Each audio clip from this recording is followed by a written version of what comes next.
Hurmatli meni Uzbek Business Life kanalimdagi obunachilar.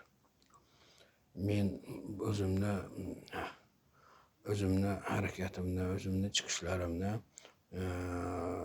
menga tegishli boshqa kanal Hayot bobo o'qitlari degan kanalda davom ettirmoqchi bo'ldim. Men ana shu Instagramda juda ko'p mingdan oshiq podpischilar bo'lib ketdi. Men bu kanalimda har xil parandachilik, bedanachilik, chorvachilikka asoslangan tajribalarimga asoslanib shu o'zimni qilgan kamchiliklarim, yutuqlarim, xatolarim, muvaffaqiyatlarim haqida bir gapirib o'taman, sohalarda alohida qilib. Masalan, nima uchun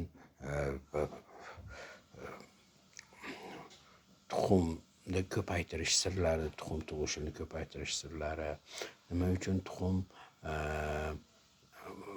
tovuqlar yeb qo'yadi tuxumni, bu ikki, nima uchun soya shu darajada yaxshi nimaki, buni qanday xususiyatlari bor, pista kunjara qanaqa, paxta kunjara nima uchun zaharli deb hisoblaniladi, uni tarkibida nima bor, qancha berish kerak, uni qanday qilib berish kerak.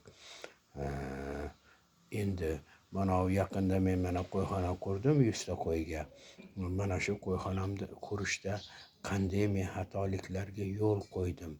Endi boshqatdan qiladigan bo'lsam qanday xatoliklarni men qilmas edim degan nimalar men to'liq yetkizaman, aytaman. Endi Hayot bobo o'qitlari kanaliga o'tinglar, meni podpischiklarim, meni ko'rarmanlarim. Juda bir ajoyib suhbatlar qilamiz. Hayotiy tajribalarimdan asoslanib suhbat qilamiz. Men aytib o'tsam, men yoshim 67da, bola chaqam bor, 8 ta nabiram bor, turmush o'rtog'im bor, 3 ta farzandim bor.